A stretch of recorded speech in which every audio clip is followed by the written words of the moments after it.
I pray that I might speak to you this morning in the name of God, Father, Son, and Holy Spirit. Amen. Please be seated.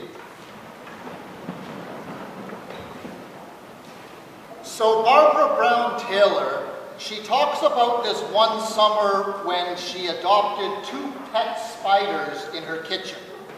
They were small, black, and furry with red dots on their backs. They would chase one another on the water faucet, and they hid from each other in the African violet sitting on the counter.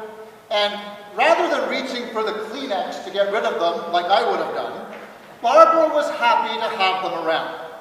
Not only because they provided this early morning entertainment for her, but presumably they were eating other bugs, and so she liked that, and so she was happy to keep them around. She said, "Imagine my distress when I found one of them belly up on the windowsill with all his legs curled up. A lid from a jar had fallen on him, crushing the poor little guy. So she turned him over with a toothpick and let him lie in state there in the sun. A week later, she thought the spider looked a little plumper for some reason. A couple of days after this, his legs uncurled. The next week, she lifted one of his legs with a toothpick, and the leg pulled back just slightly. He definitely was alive again. Do spiders hibernate? Does that explain what was happening? Do they regenerate like starfish who lose an arm? Does that make sense of it? Both Barbara and her husband, they were unnerved by this new life. "That spider was dead," said her husband Ed. And then he said, "This is definitely creepy." But why is it creepy? Because it doesn't fit with how we have come to believe that the world we live in works. In the world we live in, what is dead stays dead. And if it comes back to life again, it's because it wasn't really dead after all.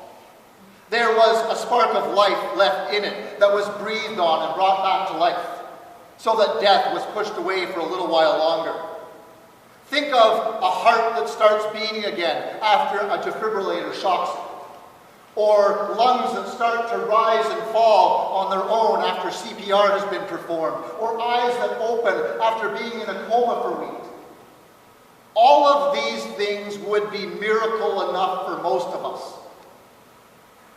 But that's not resurrection. Resurrection is in a league of its own.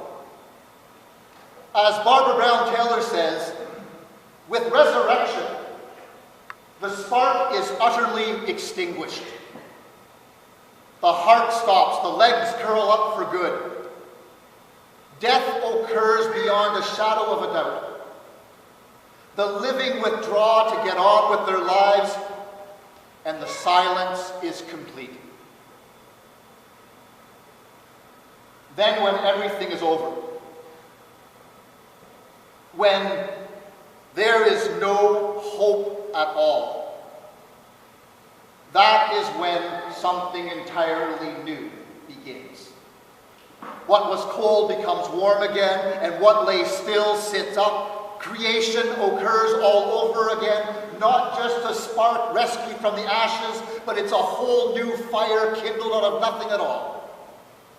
The gracious and life-giving act of the only one who can make life out of dust. Not just once upon a time, or even at the end of time, but over and over again. That's resurrection.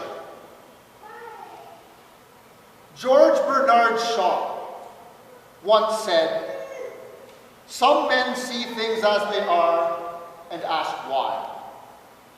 I dream of things that never were and ask, why not?" On this Easter Sunday, as we gather together for worship, why not resurrection? People often look at the state of the world and everything that happens that we see on the daily news. People often look at the world and lament. Why is there so much pain? Why is there so much suffering? Why is there so much sorrow? Why do we see so much hatred and injustice in this world? Why is there so much war and terrorism? Why is there so much greed, so much selfishness? Why? Jesus came into this world to show us a different way. Jesus came so that his followers might learn to ask a different question. Why not? Why not a world where the poor are cared for? Why not a world where all of the hungry people on this planet are fed? Why not a world where every man, woman, and child is seen and treated with love and dignity as the beloved children of God that they are? Why not a world where we can actually learn to lay down our weapons and beat our swords into plowshares and see an end to war and violence? Why not a world where we can forgive one another easily? Where we show genuine care to each other? Why not? Some folks see things as they are and ask why. But we who follow Jesus, we dream things that never were, and we ask why not? Why not resurrection? Bishop Michael Curry, he says, we are living in a why weary world, but we proclaim a why not God. Because only a why not God would raise someone from the dead. Only a why not God would say, let's raise someone from the dead to show us how much he loves us. To show us how much that love can change us, transform us, make a difference in our lives and in this world. He said that if you look at the story of the crucifixion that we commemorated on Good Friday, and the story of resurrection that we are celebrating today, he said, if you look at the story of crucifixion and resurrection, you can see the struggle that exists between our why-weary world and the dream of a why-not God. The struggle between the actual way things are in this world and the ideal that we hope for. The struggle between what is reality and what is God's ultimate reality. The struggle between the nightmare that we sometimes have made of this world and the dream that our God of love has for this world. Why not resurrection? The truth is, the way that the world often operates is not working out. It is not the way to life. Jesus has shown us the way. He has shown us that unselfish, sacrificial love, love of God and love of the other. He has shown us that that is the way to life.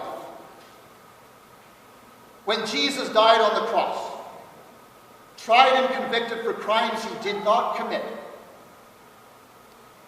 his disciples, his followers, they all feared that this was just one more senseless tragedy in our broken and hurting world. They were terrified that this was just yet one more horrible act of hate and injustice that was being heaped on an already why-weary world. When Jesus died on the cross, the spark was utterly extinguished. His heart stopped beating. Death occurred beyond a shadow of a doubt. The silence was complete, and his disciples were left all alone, asking why. But when everything was over, when there was no longer any hope at all, when the stone had been rolled against the grave and 3 days had gone by. That's the moment our God said, why not? 3 days later, something happened, unexpected, undreamed of. 3 days later, their world turned upside down, which Bishop Curry says is right side up. God raised him from the dead. And you could almost hear God thundering forth in that resurrection that we celebrate today. You could almost hear God thundering forth that love, in the end, love wins. Love is the way. Trust me. Follow me. Believe in me. This resurrection is real. So may we, as followers of Jesus, may we strive to be a why not people in a why weary world. May we go into the world to be people of love, working to change it from the nightmare it sometimes is into the dream that God intends. Why not resurrection? Amen.